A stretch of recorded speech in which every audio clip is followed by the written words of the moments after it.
Sandra had it all figured out. Her parents were baby boomers. They bought their home in 1982 for $68,000. They paid it off over 30 years. By 2024, that house had climbed to $400,000. Her father spent 30 years at the same plant. He earned a pension. He maxed his 401k for decades. Sandra and her father had talked numbers, around $300,000 total, split between her and her brother. She counted on it, not in a reckless way.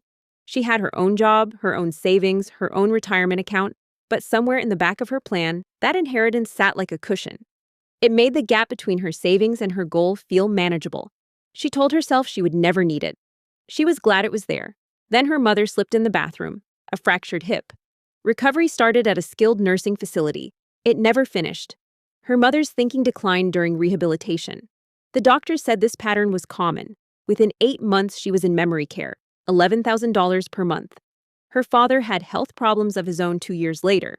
He moved to assisted living, $8,000 per month. Both parents needed care for a combined total of approximately 4 years. The family sold the house to cover the gap. They drew down the retirement accounts. Legal fees took more. Decades of saving shrank to a fraction of what anyone expected. Sandra and her brother received $43,000 to split between them. She had expected $150,000. Sandra is not unusual. This plays out in families across the country. People build plans around a number, then long-term care costs, extended lifespans, and life events consume that number before it transfers. The story the financial media tells about the great wealth transfer does almost nothing to prepare people for this, because that story is wrong in ways that matter. $124 trillion. That figure comes from Cerulli Associates. Published in December of 2024, it projects the total wealth baby boomers will hand off through 2048, $124 trillion, more than the combined annual economic output of every country on Earth. When you see that number, it sounds like a rising tide. It sounds like every millennial family is about to receive something meaningful. It sounds like the housing-locked, student debt-carrying, inflation-hit generation is about to get a big resource transfer that changes the trajectory. That picture is wrong. Today, I am going to show you why. I will walk you through what that $124 trillion represents. I will show you who will receive it and how much the average family can expect. Then I will explain the 3 forces that erase estates before they transfer. And I will show you what the real opportunity looks like for people who are not in line for a large inheritance. That is most people in this country. Quick note, nothing in this video is financial advice. I am sharing research, data, and education. Your situation is yours. Always do your own research and consult a qualified professional before making financial decisions. Let us start with the number. 124 trillion is the total projection. That sounds like abundance. What it hides is where the wealth comes from. Cerulli's research shows that approximately $62 trillion of that total comes from households worth $10 million or more. That is exactly half the entire transfer. These families represent roughly 2% of all American households, around 3 million families out of more than 150 million total. They will account for half of all wealth moving through the system over the next 25 years, and they will pass that wealth to heirs who already have financial advantages. Think about that for a moment. Half the great wealth transfer flows from 2% of families to already wealthy heirs. The other $62 trillion flows from the remaining 98% of households across the country. Federal Reserve data from the second quarter of 2025 shows the picture.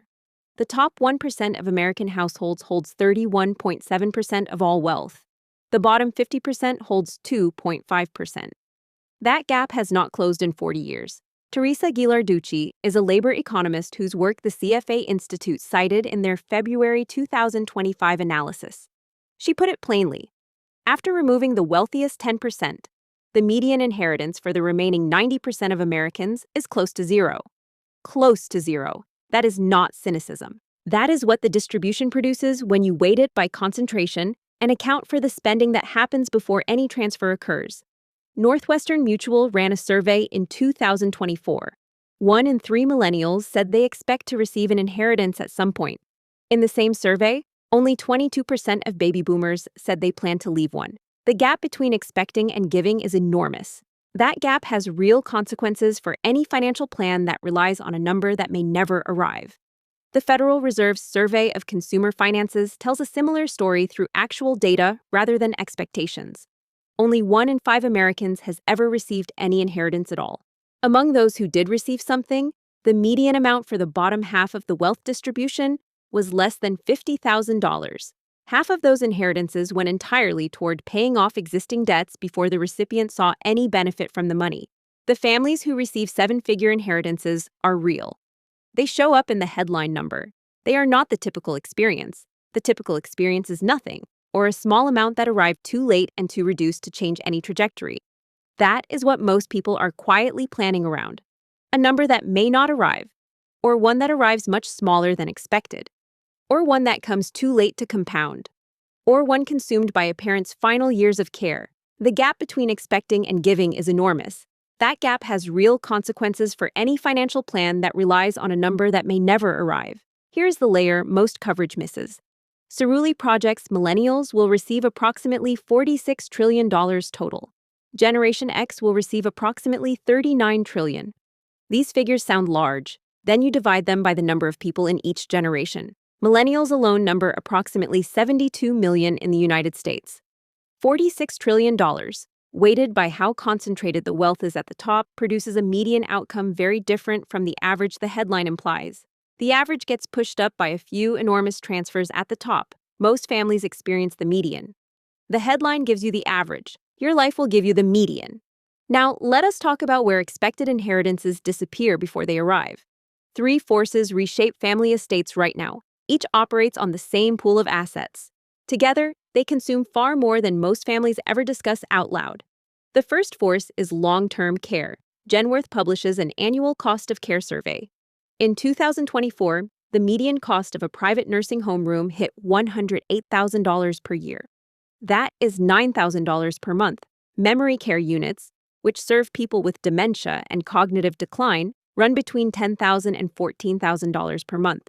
Assisted living averages $5,000 to $6,000 per month. These are not one-time costs. They run for years.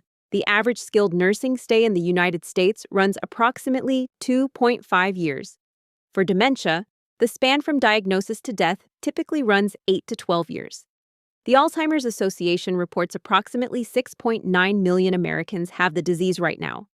During those years, care needs grow and costs rise without stopping. Walk through the math on a middle scenario. A parent needs 3 years of skilled nursing care at $9,000 per month. That is $324,000. A parent who enters that window with $500,000 in combined assets exits with a fraction. If both parents need care in sequence over 5 to 7 years, the pool can disappear. Only 8% of Americans carry long-term care insurance, according to data cited by Kiplinger. The other 92% plan to pay from savings and home equity. For families with moderate assets, extended care does not just cut the inheritance, it can end it. Financial planner Stacey Francis described this pattern in a CFA Institute analysis from 2025. She shared the example of a grandmother who intended to leave $250,000 to her grandchildren. The family built plans around that number. The grandmother lived to 98. She needed extensive care for her final decade. Her grandchildren received approximately $2,000. Read that again. That is not an outlier. That is a pattern. Let me show you the math that produces that outcome. A couple reaches age 70 with $500,000 in combined retirement accounts and a paid-off home worth $350,000. Total estate, $850,000. On paper, a meaningful inheritance for their 2 adult children. The husband develops a cognitive decline at 74. He enters memory care at $11,000 per month. He lives there for 4 years. That is $528,000. The wife lives at home with in-home help during that period, which runs $3,000 per month. That is $144,000 over 4 years. Combined care costs for those 4 years, $672,000. The retirement accounts are gone. They sell the house to cover the final year. By the time the husband passes, the remaining home equity is gone. The wife moves to assisted living at $5,500 per month for 2 years. The 2 adult children receive the contents of the house and approximately $14,000 in a small bank account. This is a moderate scenario. No catastrophic medical events, no legal battles. just the ordinary cost of living a long life with declining health. The family started with $850,000 in combined assets. The children receive $14,000. The gap is not malice or mismanagement.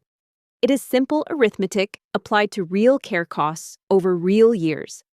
If your parents are in their early 70s and in good health, this is the time for the long-term care conversation, not after a health event. Before one. If your parents are in their early 70s and in good health, this is the time for the long-term care conversation, not after a health event. Before one. Long-term care insurance gets far more expensive after age 70. Many insurers stop accepting new applications after certain diagnoses appear. A parent who is healthy at 72 can often qualify for a policy that caps future costs. A parent at 79 with one new diagnosis often cannot qualify at all. The window for planning is shorter than most families realize. The second force is gray divorce. Divorce among Americans over 50 has doubled since 1990. For Americans over 65, it has tripled over the same period. Bowling Green State University and the Pew Research Center have tracked this closely. Approximately 36% of all divorces in the United States now involve adults over 50. Every gray divorce turns one household into two. The family home children expected to receive someday now sells in a divorce proceeding. The proceeds split between two people. Each needs separate housing. The retirement accounts that built as a combined pool now divide. Each person draws from a smaller individual balance to fund a separate retirement. Legal fees take more. Real estate costs take more. Two households cost more to run than one. The total pool shrinks on every side. A couple with $900,000 entering their early 60s might each leave a divorce with $300,000 to $350,000. That is after legal costs and transition expenses. Instead of one estate passing to children, there are now two. Each funds a separate retirement. Each has less runway. There is one more layer rarely discussed. Each divorced boomer who sells the family home does not leave the housing market. They buy something smaller. They stay in the market for 15 or 20 more years. This reduces what children expected from the family home. It also adds demand to a housing market that already lacks supply for younger buyers. Gray divorce shrinks inheritance and raises housing costs at the same time. The third force is the simplest and the most overlooked. Baby boomers are living longer than any previous American generation. A 65-year-old woman today has a life expectancy of approximately 87 years. A 65-year-old man has a life expectancy of approximately 84 years. These are medians. Many boomers will live into their 90s or beyond. Every additional year of life requires additional income. Medicare covers major medical expenses. It does not cover long-term care. It does not cover most dental costs, most hearing aids, or vision beyond narrow limits. A retiree managing out-of-pocket health costs over a 25-year retirement will spend far more than early projections assumed. Fidelity estimates that a couple retiring today should expect to spend approximately $315,000 on healthcare alone throughout retirement. That assumes full Medicare coverage. Add any long-term care, and the number rises further. Children expect to inherit what remains after retirement has been funded. For many families, that residual is close to zero. Not because parents were careless, because living a full retirement costs real money.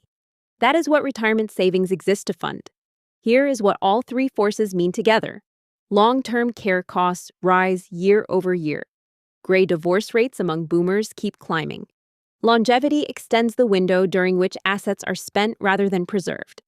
All three operate on the same pool of assets. They hit in the years between when an estate looks largest on paper and when it could transfer. The $124 trillion projection shows what boomer wealth looks like right now. It does not account for what these three forces will take out before any transfer reaches the next generation. So, what does this mean for you? There is a real opportunity inside the wealth transfer story. But it does not look like what the headline suggests. When $124 trillion changes hands over 25 years, capital moves through markets. Assets get reinvested. Estates settle, and the proceeds flow into financial markets, real estate, and business investment. That movement creates conditions a broadly invested regular investor can participate in. None of it requires being in anyone's will. Consider 2009. The S&P 500 closed at 676 points on March 9, 2009. That was the bottom of the financial crisis. People who stayed invested through that period watched $100 grow to approximately $1,350. Teachers, nurses, accountants, and retail workers who kept contributing through fear. Not because they had special knowledge, because they stayed invested while capital deployed back into the economy. The wealth transfer creates a slower but comparable dynamic. Trillions flowing from boomer estates into investment accounts and real estate markets support asset prices across a broad range. Broadly diversified index funds capture that support over time. Being invested is how regular people participate in this story. The 2026 IRS contribution limits give you the vehicle. The 401k employee contribution limit this year is $24,500. For anyone 50 and older, an $8,000 catch-up brings the total to $32,500. Americans aged 60 through 63 have a super catch-up option under the Secure 2.0 Act. It allows contributions up to $35,750 this year. The IRA limit is $7,500, with a $1,100 catch-up for anyone 50 and older. These accounts build the wealth that an inheritance would only supplement. Compounding inside a funded 401k over 35 years does not require anyone to die to produce results. Here is what to do with this. This week, look at your retirement projection. If you built a plan that includes an expected inheritance, model it without that number. Not to create fear, to test the foundation. If your retirement holds without the inheritance, you are in better shape than you realized. If it does not hold, that is information you need now, while there is still time to act. This month, have the long-term care conversation with your aging parents. Not to calculate what you might receive, to understand their plan and help them protect what they built. Ask whether they have long-term care coverage or a funded care plan. Ask whether the durable power of attorney and healthcare directives are current and accessible. Ask whether the beneficiary designations on their retirement accounts match their wishes. These documents matter more than any will. Most families never review them. There are 3 specific things to check in that conversation. First, ask whether any life insurance policies are still active. Many boomers bought whole life or term policies in their 40s and 50s.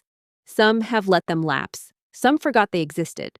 A policy that is still active can provide exactly the kind of transfer that care costs cannot touch. The payout goes directly to named beneficiaries, not through the estate. Second, ask whether their home is titled correctly. In some states, a home held in joint tenancy with right of survivorship passes directly to the surviving spouse without going through probate. In other states, the default title structure creates delays, costs, and sometimes contested claims.